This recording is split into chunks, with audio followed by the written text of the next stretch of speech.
Assalamu alaikum. Welcome to my channel. Please subscribe my channel, share and like, and please support me. Novel 5 Part 5. وہ دبے پاؤں اندر داخل ہوا۔ آج زندگی میں پہلی بار وہ اپنے کسی فعل پر شرمندہ تھا۔ آج پہلی بار کہیں جاتے ہوئے اس کے قدم ہچکچا رہے تھے۔ اس کے دل میں ڈر تھا، ایک خوف تھا۔ رمیز نے واقعی اس کے پاؤں کے نیچے سے زمین کھینچ لی تھی۔ اس کی حالت پہلے سے زیادہ بہتر تھی، لیکن ابھی انڈر آبزرویشن رکھنا تھا۔ اس کا نروس بریک ڈاؤن ہو گیا تھا۔ وہ لڑکی اس کے ہوش و حواس پر چھاتی جا رہی تھی۔ سامنے ہی وہ مشینوں میں جکڑی ہوئی بے سود لیٹی ہوئی تھی۔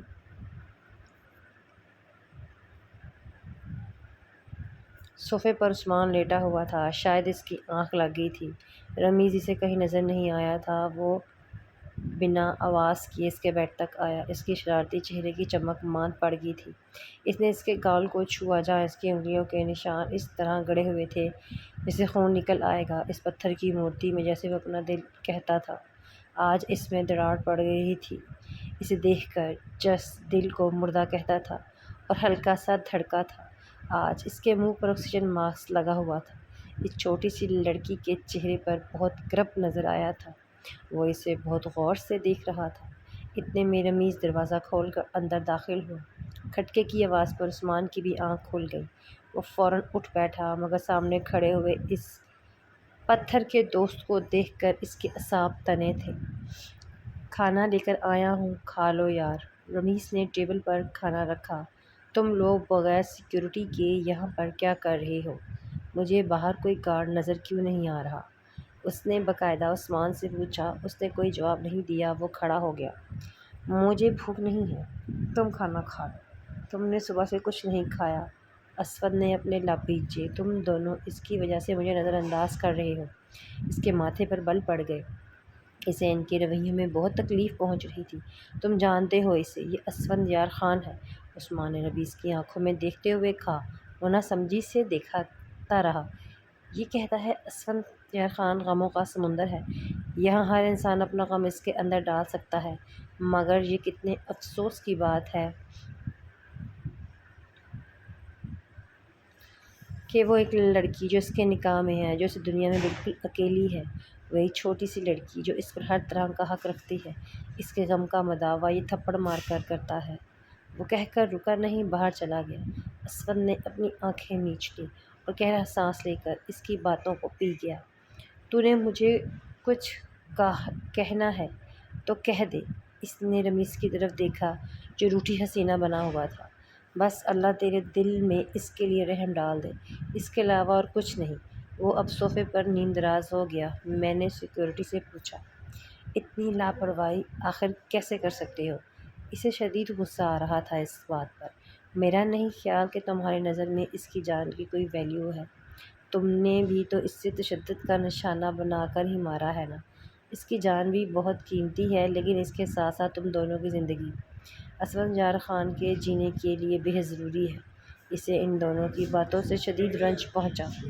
افسوس مجھے بھی ہے، تم لوگ مجھے بھی نہ جان پائے۔ وہ غصے سے کہتا ہوا باہر چلا گیا۔ رمیز نے غصے سے اس آفت کی پڑیا کو دیکھا جس کی وجہ سے زندگی میں آج پہلی بار وہ اس سے ناراض ہوئے تھے دونوں۔ لیکن اس کا بھی کیا قصور؟ اصل میں تو اس کی زبان کا قصور ہے۔ وہ خود ہی سے سوال اور خود ہی سے جواب دے رہا تھا۔ مجھے نہیں لگتا کہ ان لوگوں کی بن پائے گی۔ اس نے باز نہیں آنا اور اس کا ہاتھ رکنا نہیں۔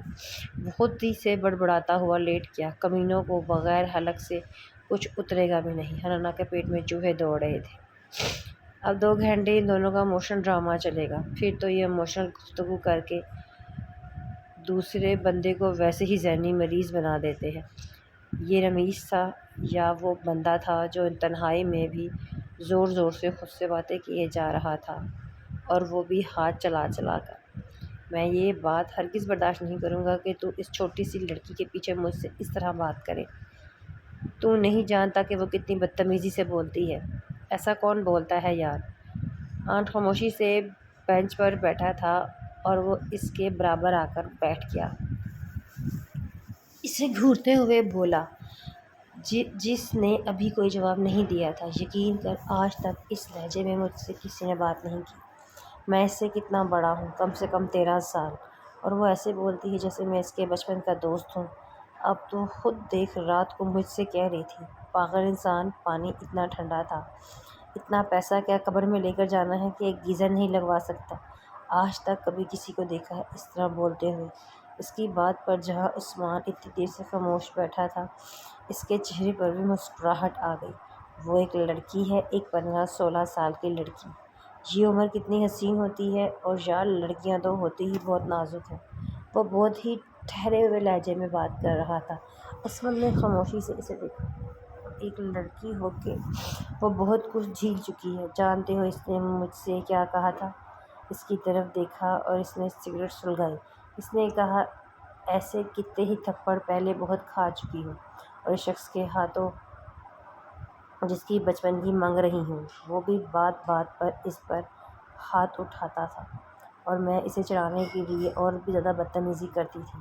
مجھے اس سے بچپن سے ہی نفرت تھی، اور وہ مجھے سیڑھی بنا کر پیروں کی گدی میں بیٹھنا چاہتا تھا، اس لیے کہ میرا کوئی بھائی نہیں تھا۔ مجھے یقین تھا کہ میرے بابا مجھے بچا لیں گے، مجھے اس اندھے کنویں سے نکال لیں گے، اور دیکھو انہوں نے اپنا وعدہ پورا کیا اور مجھے نکال لیا، لیکن دوسرا وعدہ پورا نہیں کر پائے۔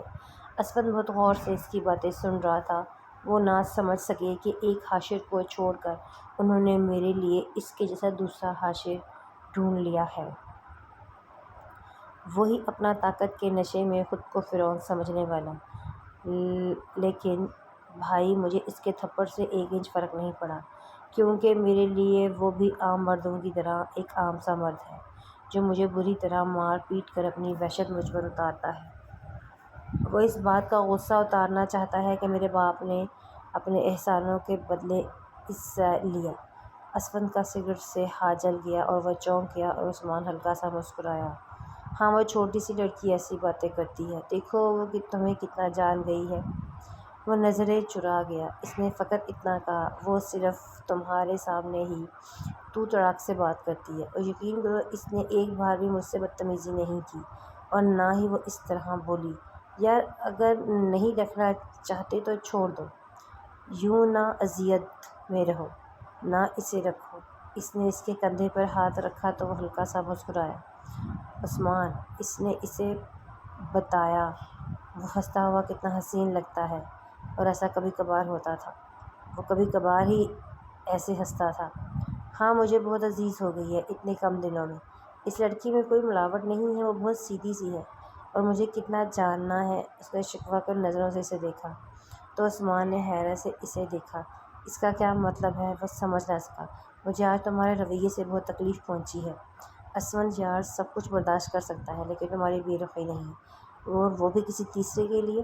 عصمت نے صدمے سے اسے دیکھا۔ تم لوگ جاؤ، میں یہاں پر ہوں۔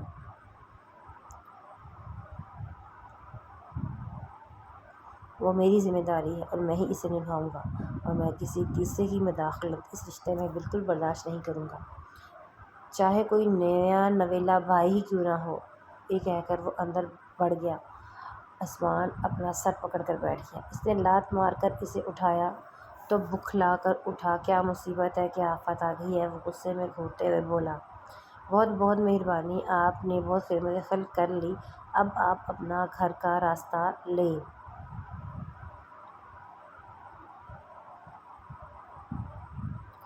اس نے اسے کھڑا کیا، دروازے سے باہر نکال کر دروازہ بند کر دیا۔ وہ ہکا بکا رہ گیا اس کی اس حرکت پر۔ کمینے، تو ہے ہی نہیں اس قابل کہ تیرے ساتھ احسان کیا جائے، دفع ہو بھاڑ میں جا۔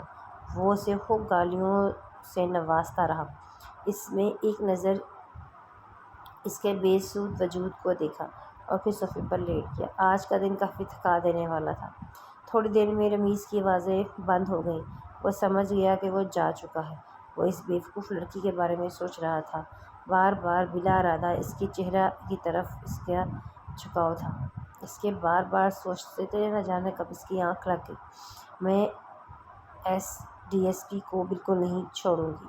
ڈیڈ، کیا سمجھ رہا ہے وہ؟ میں گری پڑی لڑکی ہوں، 2 ٹکے کا آفیسر کو آخر کس بات کا غرور ہے؟ وہ نہیں جانتا کہ اس نے کس سے پنگا لیا ہے۔ میں اس کی نسلیں تباہ کر دوں گی۔ اس کا بس نہیں چھوڑ رہا تھا، وہ آگ لگا دے، ہر چیز کو تہس نہس کر دے۔ اور جب سے گھر آئی تھی اس نے اپنے روم کا حشر بگاڑ دیا تھا۔ اس نے مجھ پر ہاتھ اٹھایا ہے ڈیڈ، مجھ پر۔ فلک میری جان پلیز کام ڈاؤن، پلیز سنبھالو خود کو، میں بات کرتا ہوں سبتیر سے، وہ اس طرح کا تو نہیں ہے، آخر کوئی بہت بڑی وجہ رہی ہوگی، تم مجھ سے کچھ چھپا رہی ہو۔ مہران شیر کو اس کا قابو کرنا بہت مشکل لگ رہا تھا۔ وجہ چاہے کچھ بھی ہو ڈیڈ، وہ کون ہوتا ہے آخر مجھ پہ ہاتھ اٹھانے والا؟ میں اس کے ہاتھ توڑ دوں گی، میں اتنے سکون سے نہیں بیٹھوں گی، اسے بتاؤں گی کہ فلک شیر کیا چیز ہے۔ اس نے بالوں کو مٹھیوں میں دبوچا۔ اسے ایک پل سکون نہیں مل رہا تھا۔ آپ نے بات کرنی ہوتی تو آپ اسی دن کر لیتے ڈیڈ، آخر اس کی اوقات ہی کیا تھی، کس لیے اس کو اتنا سر چڑھا رہے ہیں؟ وہ چلائی۔ مہران شیر جانتے تھے اپنی اکلوتی دختر کو کہ وہ کسی پل سکون سے نہیں بیٹھے گی، وہ لازمی کچھ بہت بڑا کرے گی۔ زبردستی اسے پین کلر کھلا کے اسے سلا دیا۔ صبح ہوتے ہی انہوں نے سبتین کو کال ملائی جو تھوڑی دیر بعد پک کر لی گئی تھی۔ السلام علیکم انکل، کیسے ہیں آپ؟ اس نے خوش دلی سے سلام کیا۔ میں ٹھیک ہوں، برخودار ملنا چاہتا ہوں تم سے، انہوں نے تحمل سے کہا۔ سبتین نے ایک گہرا سانس بھرا۔ جی انکل بولے، آپ کو کہاں ملنا ہے؟ وہ جان چکا تھا کہ ملاقات کی کیا وجہ ہوگی۔ گھر آ سکتے ہو، انہوں نے جاننا چاہا۔ ٹھیک ہے انکل، میں شام کو آتا ہوں، کہہ کر اس نے کال ڈسکنیکٹ کر دی۔ رات والا منظر اس کی آنکھوں کے سامنے گھوم گیا۔ اس کا دماغ ایک دفعہ پھر خراب ہو گیا، لیکن وہ سوچ رہا تھا کہ وہ ضرور مہران شاہ سے ان کی بدتمیزی اور مغرور لڑکی کی بات کرے گا، مگر وہ یہ نہیں جانتا تھا کہ وہ واقعی غلط لڑکی سے پنگا لے چکا ہے۔ شام کو اپنے وعدے کے مطابق وہ ان سے ملنے پہنچ گیا تھا۔ ان کی عالی شان کوٹھی کو دیکھ کر وہ مرعوب ضرور ہوا تھا۔ وہ کوئی عام انسان تو نہ تھے، بہت بڑے بزنس مین تھے، اتنا بڑا گھر ڈیزرو کرتے تھے۔ اس نے دل میں سوچا اس عالی شان محل کی طرح اپنی بیٹی کی تربیت بھی اتنی ہی اچھی اور عالی شان کرتے۔ وہ دل میں صرف سوچ سکا۔ اتنے میں مہران شاہ اندر داخل ہوئے، ادب سے کھڑا ہو گیا، خوش دلی سے سلام کیا اور گرم جوشی سے نام ملے تھے۔ چہرے کے تاثرات الگ ہی لگ رہے تھے، وہ بہت غصے میں تھے۔ بیٹھو، اس نے ان کو بیٹھنے کا اشارہ کیا تو وہ جھجکتا ہوا بیٹھ گیا۔ اتنے میں ایک ملازمہ لوازمات سے بھری ہوئی ٹرالی لے کر ان کے سامنے رکھ کر چلی گئی۔ تم سے بہت ضروری بات کرنا چاہتا ہوں سبتین، انہوں نے چائے کا کپ اسے پکڑاتے ہوئے کہا۔ جی انکل بولے، میں ہمت گوش ہوں، اور ہمیشہ اتنے ہی دھیمے اور ٹھہرے ہوئے لہجے میں بات کرتا تھا۔ مہران شاہ نے اسے بغور دیکھا۔ بے حد خوبصورت لڑکا تھا، اس میں کسی چیز کی کمی نہیں تھی۔ ان کے دل میں خواہش جاگی، مگر فوراً ہی انہیں اپنی انگارہ بیٹی کے بارے میں جو سوچا تھا کبھی بھی اس کے ساتھ ایڈجسٹ نہیں کر پاتی۔ کل رات کیا ہوا تھا؟ انہوں نے بغور اسے دیکھتے ہوئے کہا، جس کا چہرہ اس بات پر سرخ ہو گیا تھا۔ میں جانتا ہوں تم مجھ سے کوئی بھی غلط بیانی نہیں کرو گے، اس لیے امید کرتا ہوں سب کچھ سچ سچ بتا دو مجھے، جو بھی بات ہے، انہوں نے بہت دھیمے لہجے میں کہا۔ اتنے میں وہ آندھی طوفان کی طرح اندر داخل ہوئی اور اسے اوپر سے دیکھ چکی تھی۔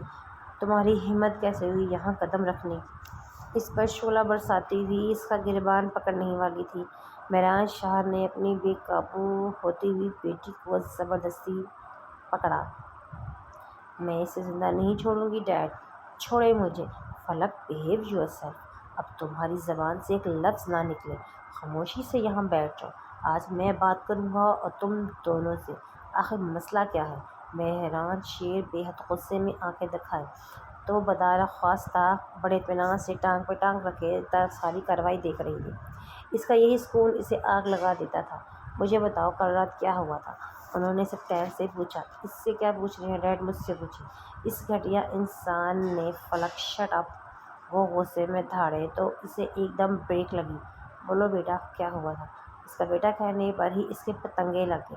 میں کل رات تقریباً 11:30 بجے اپنے گھر آ رہا تھا، میں نے ایک سنسان راستے پر کار دیکھی اور اس کے باہر تقریباً 4-5 لڑکے گاڑی کا شیشہ توڑنے کی کوشش کر رہے تھے۔ میرا فرض بنتا ہے کہ میں عوام کی حفاظت کروں، چاہے عوام کس طرح کی ہی ہو، کیوں نہ اس حسین بلا کو دیکھ کر وہ طنز کرنا نہ بھولا۔ مہران شاہ کا چہرہ تریخ ہو رہا تھا اس کی بات سن کر، جبکہ وہ بھی بری طرح چونکی تھی۔ اسے بالکل یاد نہ تھا۔ میں آپ سے معذرت چاہتا ہوں، میں وہ الفاظ آپ کو نہیں بتا سکتا جو یہ لڑکے آپ کی بیٹی کو دیکھ کر کہہ رہے تھے۔ وہ بھگو بھگو کر جوتے مار رہا تھا اور وہ شرم کے مارے سر جھکائے ہوئے تھے۔ خیر میں نے لڑکوں کو اچھی طرح سبق سکھا کر وہاں سے بھگا دیا، لیکن میرے ضمیر نے یہ گوارا نہیں کیا کہ اس اکیلی لڑکی کو وہاں تنہا چھوڑ کر جاتا۔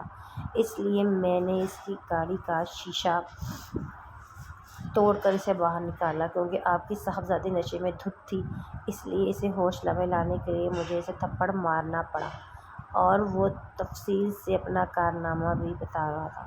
یہ بالکل جھوٹ کہہ رہا ہے ڈیڈ، میں نے کوئی نشہ نہیں کیا تھا۔ اس کی زبان لڑکھڑائی تھی، اسے خود سمجھ نہیں آ رہا تھا۔ ڈیڈ جھوٹ بول رہا ہے، یہ انتہائی جھوٹا اور چال باز ہے۔ وہ ان کے قدموں میں بیٹھ کر اپنی صفائی دے رہی تھی۔ ان کو زوردار تھپڑ سے وہ پیچھے جا کے گری۔ بکواس بند کرو اپنی، وہ دھاڑے۔ فلک منہ پر ہاتھ رکھ کر بے یقینی سے اپنے باپ کو دیکھ رہی تھی، جنہوں نے آج تک اس سے اونچی آواز میں بات نہیں کی تھی۔ البتہ سبطین اس تھپڑ سے بہت محفوظ ہوا تھا۔ تم تو کہہ رہی تھی کہ تم شیری اور زحا کے ساتھ ہو۔ ڈیڈ میں انہی کے ساتھ تھی، وہ لوگ پتہ نہیں۔ اسے خود سمجھ نہیں آ رہا تھا کہ وہ کیا کہے، اس کا دماغ معاف ہو رہا تھا۔ اوکے انکل، میں چلتا ہوں، بہت لیٹ ہو رہا ہوں۔ وہ ایک دم کھڑا ہوا، اسے اب یہاں رکنا مناسب نہ لگ رہا تھا۔ میں تم سے شرمندہ ہوں سبطین۔ ان کی نظریں آج پہلی بار جھکیں۔ اس نے فوراً ہاتھ پکڑ لیے، اور آپ کو شرمندہ ہونے کی بالکل ضرورت نہیں، آپ بالکل میرے بابا کی طرح ہیں۔ میں اس کی بدزبانی کے لیے تم سے معافی مانگتا ہوں انکل، میں بہت شرمندہ کر رہے ہیں آپ مجھے۔ اور فلک کا بس نہیں چل رہا تھا کہ اس آدمی کا حشر بگاڑ دے، جس کی وجہ سے آج اس کے باپ نے اس پر ہاتھ اٹھایا۔ سبطین نے جاتے ہوئے ایک نظر اسے دیکھا، اور میک اپ کے بغیر بھی کتنی حسین لگتی تھی، وہ سوچے بغیر نہ رہ سکا۔ استغفار پڑھا اور ایک طرف طنزیہ مسکراہٹ اچھالتا ہوا باہر نکل گیا۔ فلک سو چکی تھی، اسے کیا کرنا ہے، بس آج کی رات ڈی ایس پی، پھر کل دیکھنا تمہارا کیا حشر کرتی ہوں۔ آنسو پہنچتے وہ ایک نئے عزم سے بولی، مگر وہ نہیں جانتی تھی کہ اس انتقام میں وہ اپنے آپ کو خود جلا بیٹھے گی۔ بات کرنا چاہ رہے ہیں؟ کون سا فائر تھا؟ جب شیشہ ٹوٹنے کی آواز آئی تو اس نے آنکھ کھولی، فوراً اٹھ کھڑا ہوا۔ روم کی لائٹ آن تھی۔ اس نے سامنے دیکھا جہاں وہ پانی لینے کی کوشش کر رہی تھی۔ اس سے گلاس گر کے ٹوٹ گیا تھا۔ اسود نے ٹیبل سے پانی کی بوتل اٹھائی۔ یہاں پر رات کا کھانا اور پانی ویسے پڑا تھا جیسے رمیز چھوڑ کر گیا تھا، اور اس کی طرف بڑھا۔ وہ اپنے منہ سے آکسیجن ماسک ہٹا چکی تھی، لیکن اسے اٹھنے میں دقت ہو رہی تھی۔ وہ اس کے قریب گیا اور کسی بچے کی طرح اسے اپنے سینے سے لگا کر تکیہ اوپر کر اس کے اٹھنے میں مدد کی۔ اس کی اتنی قربت پر اس چھوٹی سی لڑکی کے دل میں ہلچل مچی۔ اس نے پانی کی بوتل اس کی طرف بڑھائی، جو اس نے خاموشی سے پکڑ لی۔ اسود نے بغور اس کا جائزہ لیا۔ اس نے کل رات والا ہی بڑا سا ڈھیلا سا سوٹ پہن رکھا تھا، بالوں کا بھی وہی حشر تھا، البتہ چہرے پر بہت زیادہ اداسی تھی۔ اس کے دونوں گالوں پر اس کی انگلیوں کے نشان چھپے ہوئے تھے۔ اس نے بامشکل ایک گھونٹ پی کر بوتل واپس پکڑا دی۔ کیسی طبیعت ہے؟ نرمی سے بولا۔ اس نے کوئی جواب نہیں دیا اور آنکھیں موند لیں۔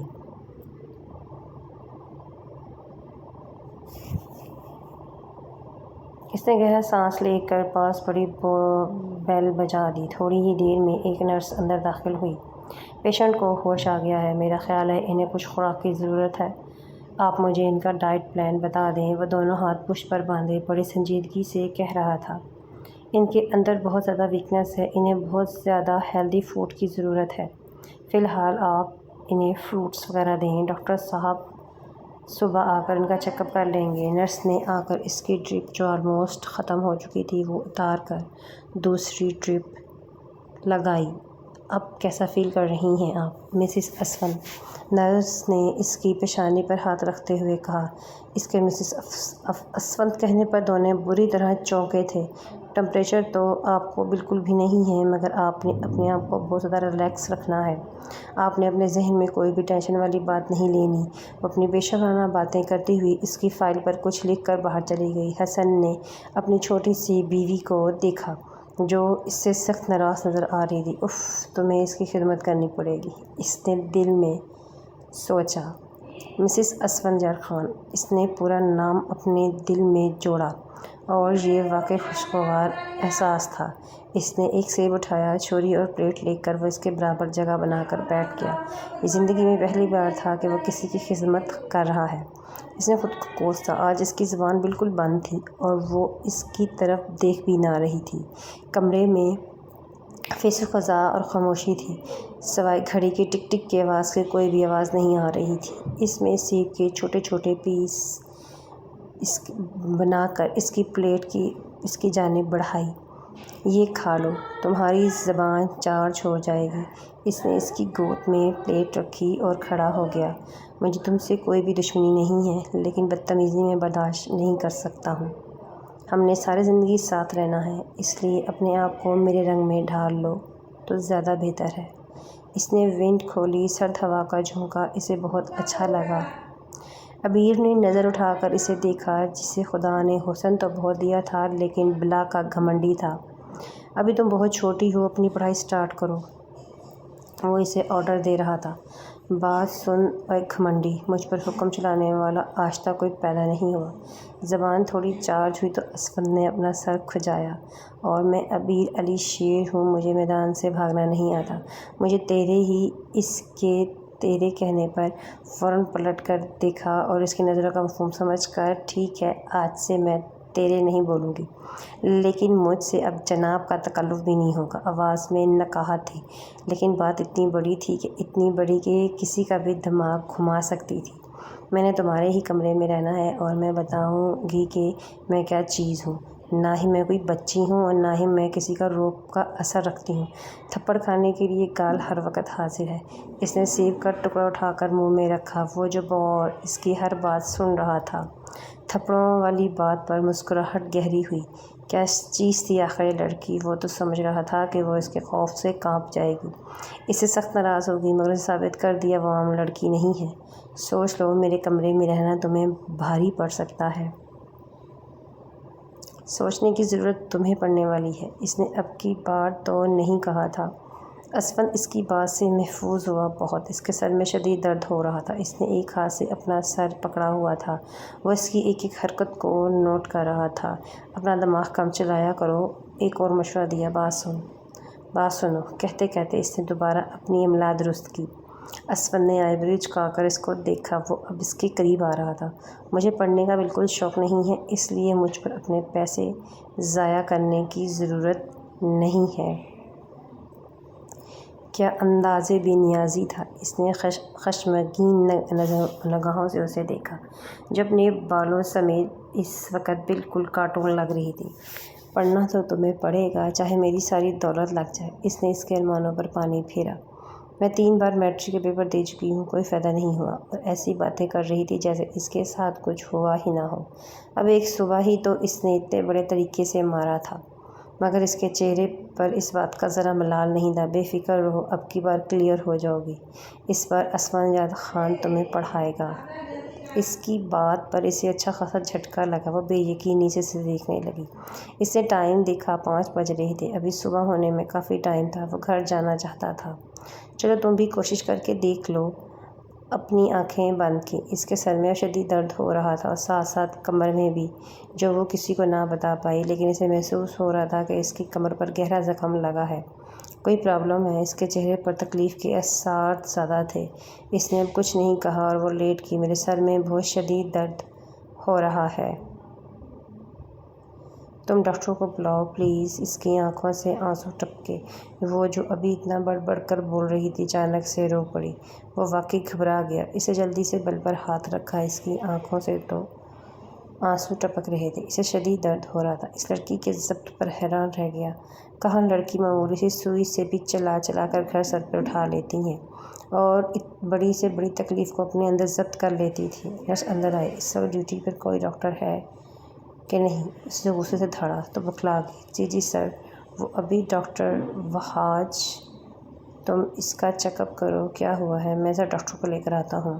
وہ غصے سے باہر نکلا۔ اس وقت ہاسپٹل میں کافی خاموشی تھی۔ ریسیپشن پہ جا کر لڑکے کا گریبان پکڑ کر کھڑا کیا، ہڑبڑا کر کھڑا ہوا۔ ڈیوٹی پر جو ڈاکٹر ہے، اس کو روم بتاؤ۔ مجھے اس کے کان کے پاس آ کر غرایا۔ اس نے کپکپاتے ہوئے فوراً کمرے کی جانب لے بڑھا۔ دروازے پر پہنچتے ہی اس نے دروازے اتنی زور سے لات ماری کہ دروازہ ٹوٹ گیا، اور اندر کا منظر دیکھ کر جہاں ریسیپشن بوائے کا سر شرم سے جھکا، وہاں اسفند یاد خان کا میٹر بھی شارٹ ہو چکا تھا۔ وہ جارحانہ انداز میں اندر بڑھا۔ ڈاکٹر صاحب، رومانس ختم ہو گیا ہو تو مریض دیکھ لیں۔ اس کے منہ پر تھپڑ مارتے ہوئے اس نے اسے گریبان سے کھڑا کیا۔ ڈاکٹر وہاج کے طوطے اڑ گئے۔ اس نے اپنے آپ کو چھپانا چاہا۔ 1 منٹ سے پہلے باہر نکل، اور ان دونوں کو کھا جانے والوں نظروں سے دیکھتا باہر نکلا۔ یہ ہمارے ہاسپٹل ہے۔ وہ اپنے روم میں گیا جہاں نرس اسے نیند کا انجیکشن لگا چکی تھی، جو اب سو رہی تھی مگر آنسو پلکوں پر تھے۔ وہ خاموشی سے چلتا ہوا اس معصوم لڑکی کے قریب آیا۔ اس نے اس کی انگلیوں سے اس کے آنسو چھونے۔ اتنے میں ڈاکٹر بھاگتا ہوا اندر داخل ہوا۔ اسے دیکھ کر اس نے اپنے لب بھیجے۔ وہ جلدی جلدی اس کی کلائی پکڑ کر چیک کرنے ہی لگا تھا، اس نے زوردار مکہ اس کے منہ پر مارا اور وہ لڑکھڑا کر پیچھے ہو گیا۔ کیا ہوا ہے سر؟ کانپ رہا تھا۔ اپنی شکل لے کر دفع ہو جاؤ یہاں سے۔ کال کر کے کسی فیمیل ڈاکٹر کو بلاؤ، ابھی کے ابھی۔ اس کی آنکھوں میں چنگاریاں نکل رہی تھیں۔ وہ اپنی آواز بامشکل آہستہ کر پایا۔ اس کا دل چاہ رہا تھا کہ ابھی اس ڈاکٹر کو تہس نہس کر دے، مگر وہ ضبط کر گیا تھا۔